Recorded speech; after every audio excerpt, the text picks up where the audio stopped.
Welcome to Healing the Hungry Ghost. We're here today to tackle an almost impossible question: why we are the way we are. Why do humans think, act, and treat each other the way we do?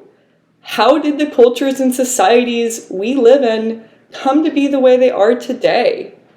And why does life feel so hard, scary, and stressful for so many people? Yes, life is beautiful and often far more sweet than bitter. But no matter how many glowing, happy images we're shown, or how put together people seem on the outside, for most people on this planet, life is chronically stressful and far too often violent and traumatic. Research estimates that half of humanity struggles with noticeable effects of chronic stress.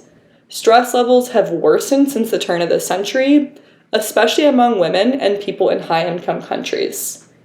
In an average year, about 1/3 of people worldwide reach a point where stress becomes so overwhelming they can no longer manage their basic life responsibilities or go to work. And that doesn't even begin to include the billions of people struggling with hunger, poverty, war, displacement, and oppression. So how did we get here? Why are our societies filled with so much fear, suffering, and violence? Is the issue us? Is it simply human nature? I don't think so. I started out studying political science, but eventually found my way into social work and then mental health, still chasing the same questions. Why do we think and behave the way we do? Working one-on-one with people as a therapist now, I see the same patterns show up everywhere, from global politics to individual relationships. What I have come to believe is that most human behavior, even the most harmful, stems from positive intentions. Every person I have met was doing the best they could with the tools and information they had. Even the people whose choices and actions were deeply painful for me to witness. Beneath all our behavior, from the most helpful to the most harmful, lie three fundamental human needs: safety, connection, and meaning. For most people, our need for connection is the strongest of them all. We are biologically wired to connect, to bond, and to co-regulate with others. When we feel disconnected, we suffer mentally and physically. Yet, we are also astonishingly resilient and adaptable. We can survive and even grow in the harshest conditions, finding creative ways to protect ourselves and make meaning in the lives we're given. If we're fundamentally driven by safety, meaning, and connection, then the violence and trauma in our world aren't products of human nature. They come from systems built to exploit those very needs. Through social conditioning, the societies we live in shape how we express our deepest instincts for survival, belonging, and purpose, twisting them into fear, domination, and competition instead of care and cooperation. But violence, whether it's expressed through our actions, words, or even violent thoughts, isn't an inherent or unchangeable part of who we are.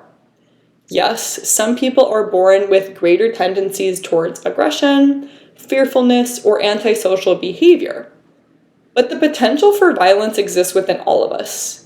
In the right context and for the right reasons, even the most gentle person can become violent. And in another context, the most aggressive or antisocial person can become generous and kind. What defines us more than any single trait is our capacity to adapt. The genes and tendencies we express, the choices we make, the beliefs we form, and the behavior we engage in depend more than anything else on our environment. Who we become is shaped primarily by our social environment, the culture, community, and family we grew up in, and the messages we absorbed about what we need to do to be good, safe, and valued. The longer I worked in mental health, the clearer this became. The social problems we face today don't come from anything fixed or evil in human nature. They reflect the accumulated effects of generations of social conditioning. This conditioning begins in childhood and continues for life. In healthy forms, it helps children learn how to live with others and stay safe. But when it comes to how we're taught to see ourselves, cope with life's stressors, and relate to other people, this conditioning is often deeply harmful. It is not neutral.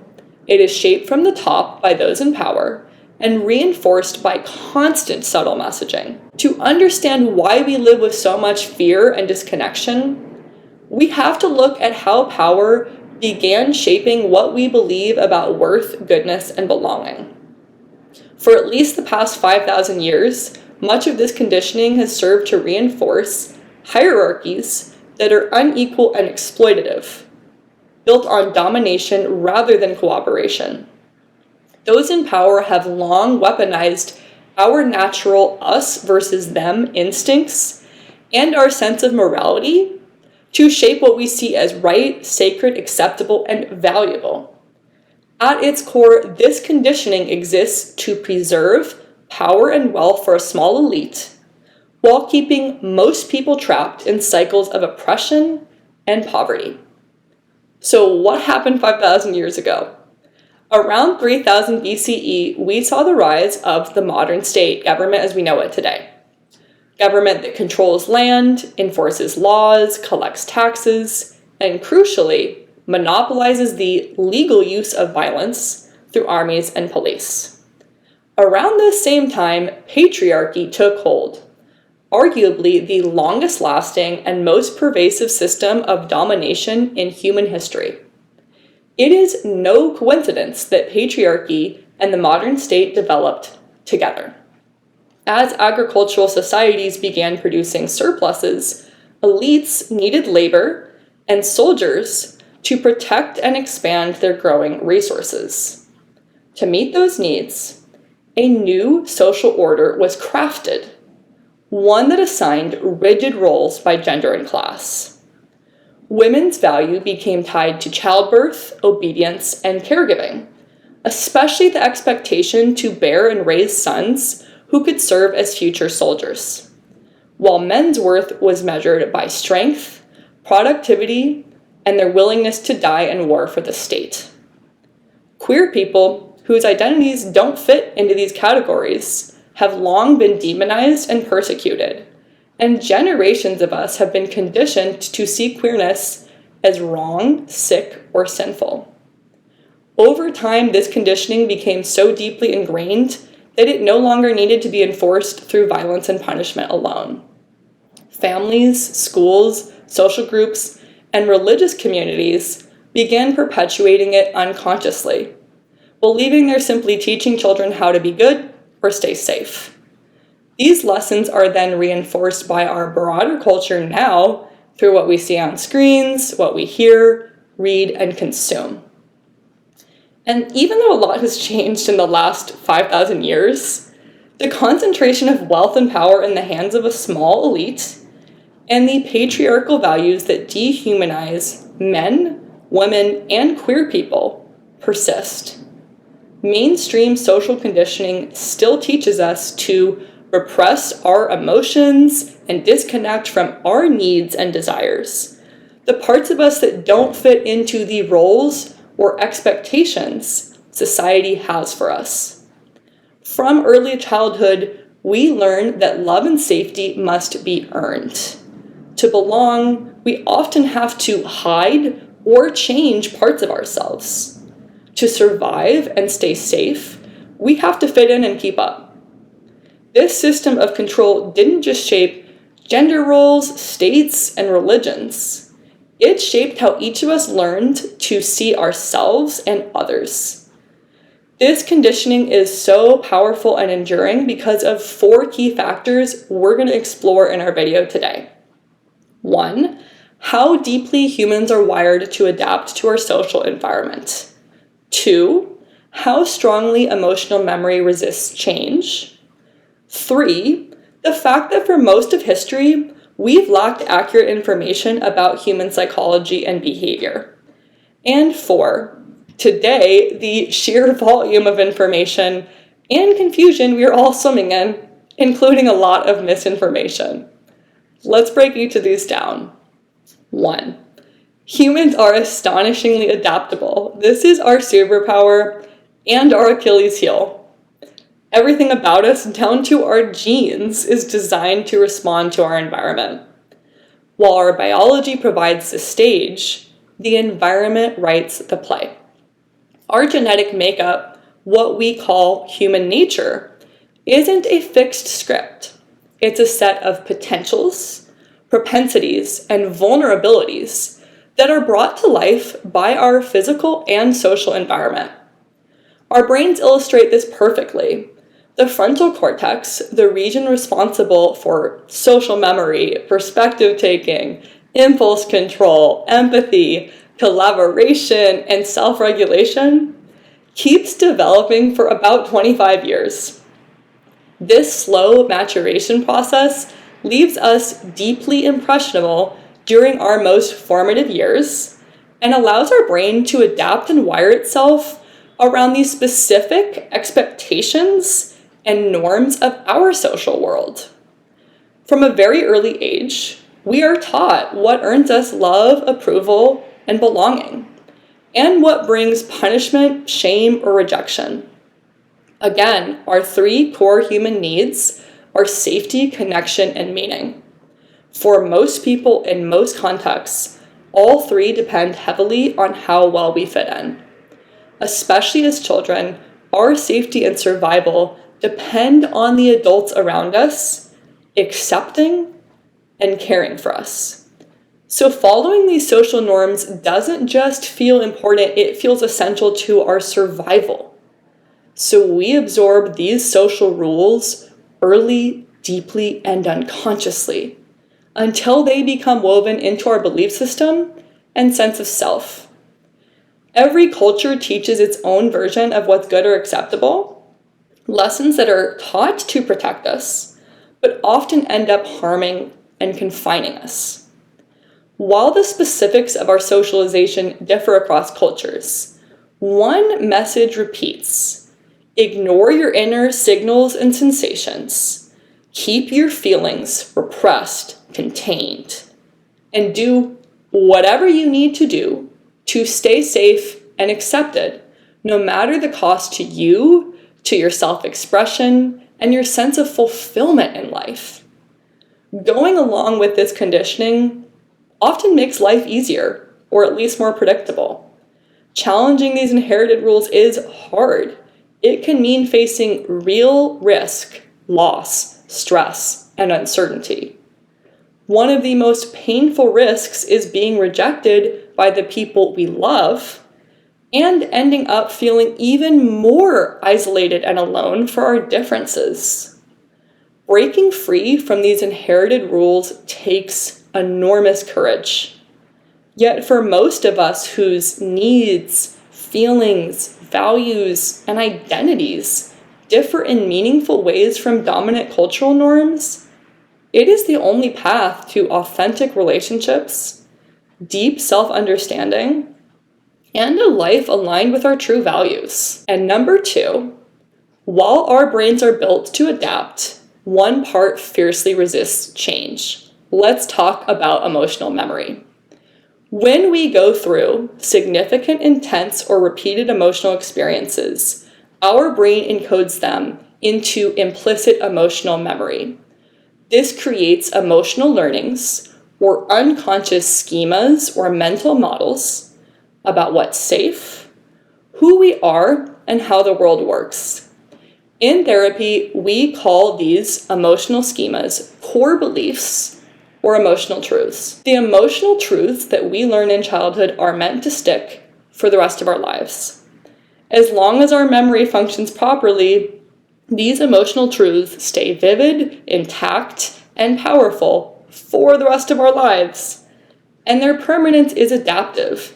It evolved to help protect us and help us avoid being hurt in the same way more than once. Essentially, implicit emotional memory uses our past emotional experiences to forecast and prepare us for the future, creating internal roadmaps that help us navigate the world without having to relearn everything from scratch every day.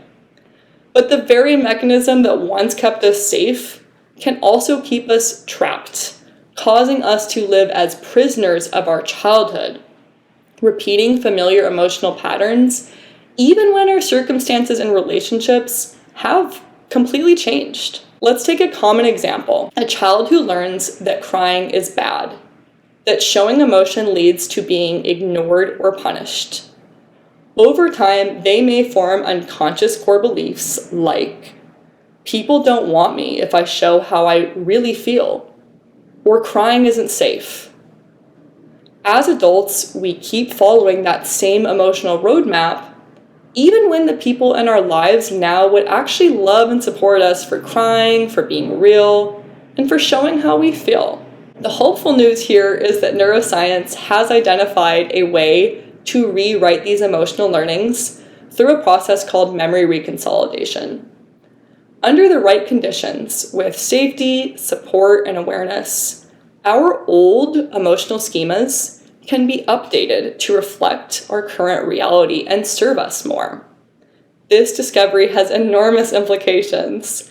It gives us a path to heal, to step out of the prison of our old conditioning, and to literally rewire our brains, bodies, and nervous systems. But my deeper invitation here is to recognize that this healing isn't just personal. It is collective work that extends far beyond the therapy room. Every society is a reflection of our shared emotional memory and core beliefs.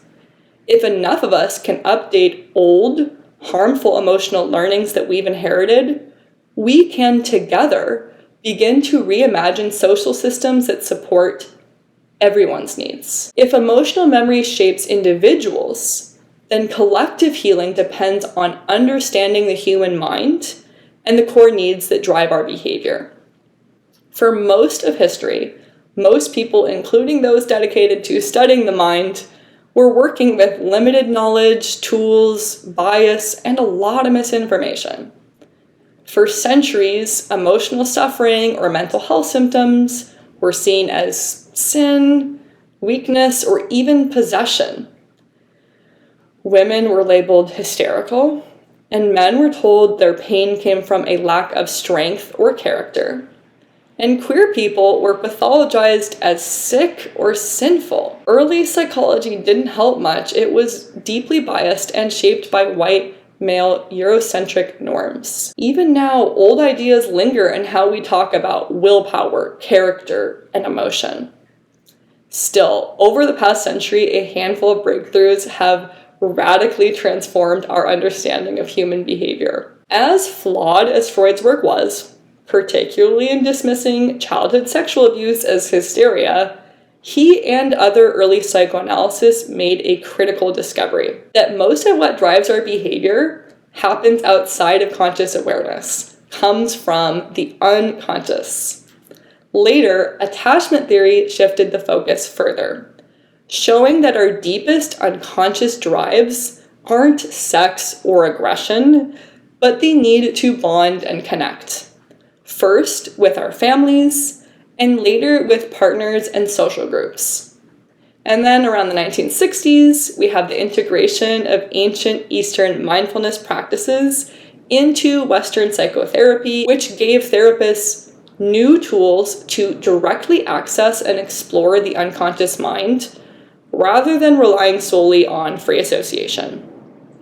By the end of the 1900s, trauma research deepened this understanding even further, revealing how early childhood experiences literally shape our genes, brain structure, health, and capacity to cope, as well as the way we relate to others and ourselves.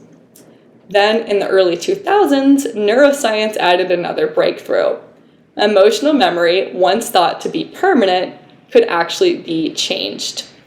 This discovery offered a new kind of hope for even deeper healing. And encouragingly, in the past 2 decades especially, psychology has made meaningful progress in confronting its own biases and blind spots, acknowledging how power, race, and oppression shape mental health, and training professionals to work with greater cultural sensitivity. And now, for the first time in history, we face a new kind of problem: information overload. With the explosion of research, the field has become fragmented. Dozens of specializations, competing theories, and little shared vision or even communication. The dominant diagnostic model, the DSM-5, still defines mental health largely by symptoms that are treated as pathological and focuses on how well a person can function, work, and fit in. But functioning isn't well-being.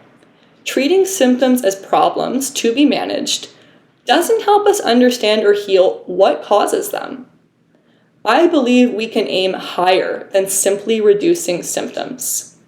In psychology and in our public conversations about mental health, we're still missing deeper questions.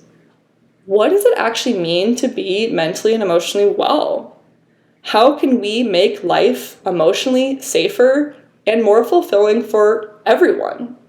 Public dialogue about mental health has grown enormously, and much of the old stigma around mental health is finally breaking down, which is real progress.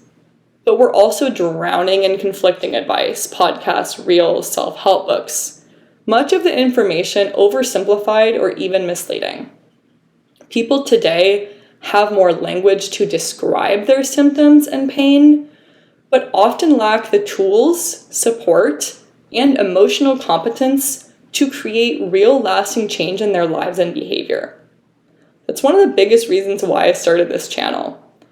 After years of one-on-one therapy, I realized healing one person at a time isn't enough.